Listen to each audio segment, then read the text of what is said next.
Selamat datang di TikTok Vet bersama saya Dr. Hewan Syahila. Nah, episode ini kita akan ketemu sama bintang tamu vet yang sangat-sangat kiowo. Ayo kita panggilkan Dr. Tegar. Halo Dok Syahil, apa kabar? Baik, Dok Tegar, gimana kabarnya? Sehat. Oke, nah Dok, ini kan banyak pawres di luar sana yang mungkin masih maju mundur nih untuk steril gitu kan. Nah, untuk definisi steril itu apa sih Dok?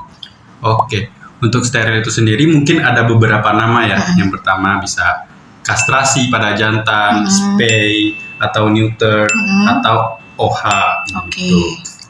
Steril itu sendiri merupakan pembedahan atau pengangkatan organ reproduksi hewan begitu. Tujuannya untuk menghilangkan kemampuan reproduksi bagi jantan tidak bisa membuahi dan bagi betina tidak bisa dibuahi. Dan prosedur steril itu sendiri harus dilakukan oleh dokter hewan. Jadi nggak boleh kalau bukan dokter hewan ya. Benar. Nah, untuk manfaat steril sendiri apa ya Dok? Dia dapat mencegah penyakit reproduksi seperti kanker prostat, atau pada betina itu bisa kayak piometra begitu. Kemudian dia juga bisa mencegah penyakit menular reproduksi. Biasanya terjadi ketika hewan kawin begitu. Kemudian manfaat selanjutnya, steril itu sendiri dapat mengontrol populasi sehingga mengurangi kucing-kucing liar yang hidup di jalanan secara keras begitu. Kesan itu gimana Dok? Seperti hidup terlontang-lantung di jalanan seperti yang itu. Yang tidak punya rumah ya. Cari makanan di tong sampah gitu. Kasian banget. Kasian banget. Lalu untuk syarat hewan yang mau di steril itu apa-apa aja Dok? Syarat steril ya. Syaratnya yang pertama yang jelas itu dalam kondisi sehat. Sehat artinya tidak menunjukkan gejala sakit, baik itu flu, muntah, diare, ataupun lain-lainnya begitu. Kemudian tidak sedang birahi, karena dalam kondisi birahi biasanya pembuluh darahnya itu akan membesar sehingga rentan terjadinya pendarahan. Gitu. Lalu untuk usia nih Dok, mungkin kan banyak nih yang tanya, kalau misalnya usia yang 5 bulan, 6 bulan udah bisa belum ya? Atau kapan nih usia yang sangat-sangat direkomendasikan dokter hewan? Oke, kalau untuk kucing jantan itu rata-rata di usia 6 atau 7 bulan atau bijinya bagian belakang itu udah turun biji apa? Atau terlihat. Ayo biji apa coba? Biji apa ya? Oke. Maksudnya testis ya Pak Wens. Oke, selanjutnya untuk betina nih Dok. Kalau untuk betina di umur 4 bulan sudah bisa. Sudah bisa, oke. Lalu setelah steril, apakah ada efek yang ditimbulkan kepada hewan yang baru di steril itu Dok? Iya, biasanya sih lebih ke perilakunya ya. Biasanya itu kucing akan jadi lebih tenang, lebih anteng, dan temperamennya lebih rendah. Lebih kemudian tidak galak ya. Akan lebih sering di rumah, nggak kabur-kaburan lagi. Tidak ada keinginan untuk kabur, kawin. Kemudian tidak berisik juga. Kemudian juga kalau untuk kucing jantan akan mengurangi sifat dia yang suka spraying, nanda-nandain tempat begitu.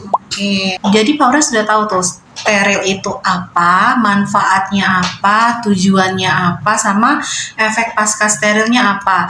Aduh nih kalau boleh jujur gue sebenarnya nggak ngerti nih meeting ngomongin apaan. Tapi kalau gue lihat orang lain pada serius ya, pada ngerti kali ya, gue aja nggak ngerti nih.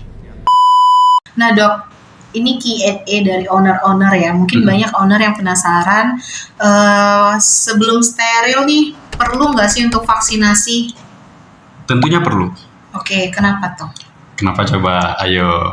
Ini saya yang jawab Dok. Coba dijawab deh. Aduh, ini siapa yang podcast, siapa yang bintang tamu? Aku juga sih yang jawab. Oke. Jadi Pak Orens, vaksin itu sangat penting karena vaksin itu seperti di episode 00 itu yang pernah kita bahas ya sebelumnya. Vaksin itu akan membentuk sel memori Dok.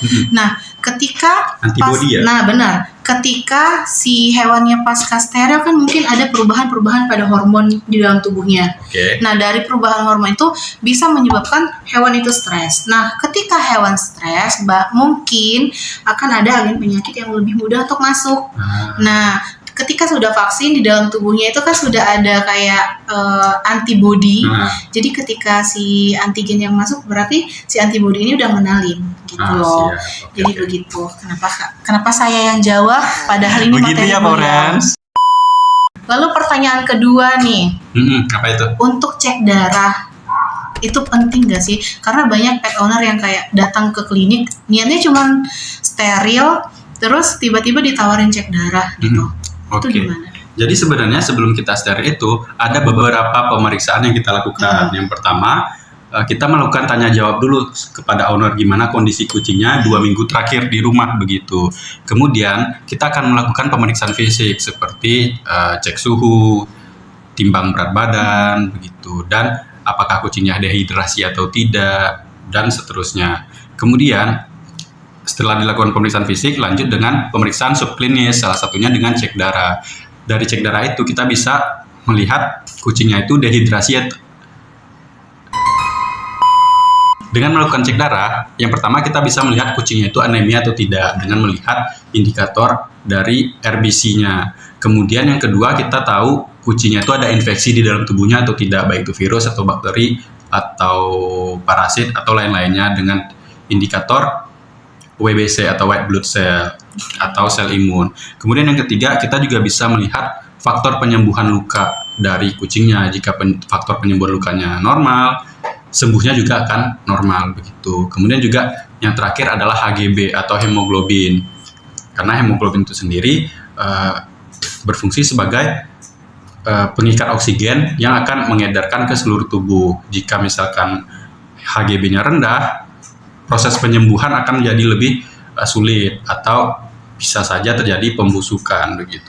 Jadi lukanya nggak sembuh-sembuh, Paurens. Nah, lalu mungkin ada Paurens yang nanya, nah setelah steril nih, kok kucing saya masih ngeong-ngeong? Emang iya? Ada dok. Kok kucing saya masih guling-guling, minta kawin gitu. Lalu kayak masih spraying, itu gimana dok? Apakah nggak ada perubahan atau bagaimana? Oke, jadi sebenarnya untuk prosedur steril itu sendiri, kan kita mengangkat pabrik dari hormonal testosteron atau estrogen begitu.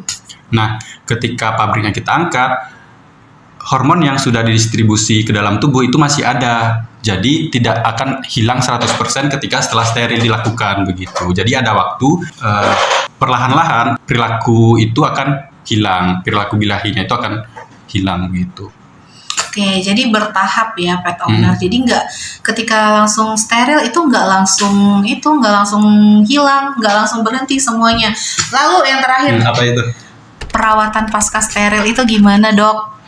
Mudah nggak, susah nggak? Itu pasti yang paling bikin PR ya di rumah. Iya, sebenarnya sih nggak susah ya, karena yang pertama kita harus mengandangkan atau membatasi gerak dari kucingnya. Jadi tujuan dari di kandangan itu kita untuk membatasi gerakan dari kucing tersebut, karena gerakan yang mendadak seperti meloncat atau berlari itu bisa membuat perlukaan atau bekas jahitannya itu menjadi sobek atau longgar begitu. Kemudian yang kedua, kita harus pasangi kolar, itu wajib juga. Boleh kolar atau baju steril, agar dia tidak menjilat-jilat area yang disteril selama proses penyembuhan. Kemudian yang ketiga, obat harus diminum. Obat yang dianjurkan dokter, yang diresepkan pulang harus dihabiskan begitu. Karena mengandung antibiotik. Jadi Benar. biar tidak resisten, Paurens. Tuh. Lalu untuk kontrol penting nggak ya dok? Kan kayak ya udah deh, udah steril, obatnya udah habis, ya udah deh nggak usah kontrol, gimana? Biasanya kita akan sarankan untuk kontrol itu 2 kali. Yang pertama, kita akan melihat seberapa jauh perkembangan dari penyembuhan lukanya. Apakah lukanya kering atau basah begitu. Apakah jahitannya masih bagus atau ada yang lepas begitu. Dengan kontrol yang secara kontinu dan teratur, maka kita bisa memastikan proses penyembuhan yang bagus. Berarti kontrol itu sangat penting ya Paurens, biar kayak untuk hal-hal yang tidak diinginkan seperti lukanya ada yang bengek itu bisa dihindarin sejak awal kontrol ya. Jadi untuk Paurens di rumah jangan takut untuk mensterilkan anabulnya dan jangan ragu untuk bertanya ke dokter hewan ya Paurens. Oke, jadi untuk steril itu udah tuntas ya Pak Orange. Jadi diharapkan video ini bisa menjadi haus yang beliau bisa menjadi kayak Pak Orange itu nggak takut-takut lagi. Jadi udah tahu apa yang harus dilakukan untuk sebelum steril. Sangat jelas sekali ya dari Dok Tegar. Terima kasih Dok Tegar sudah mampir ke podcast ini. Jadi untuk episode ini udah kelar. Dan untuk Pak Orange semua, diharapkan jangan lupa klik subscribe, klik like, dan share video ini kepada Pak Orange di luar sana agar bisa memberikan informasi yang sangat-sangat bagus ini. Dan jangan lupa untuk klik tombol notifikasi di bawah supaya kalau misalnya kita punya video baru, Pak Orange tidak ketinggalan. Segitu dulu Pak Orange, bye-bye!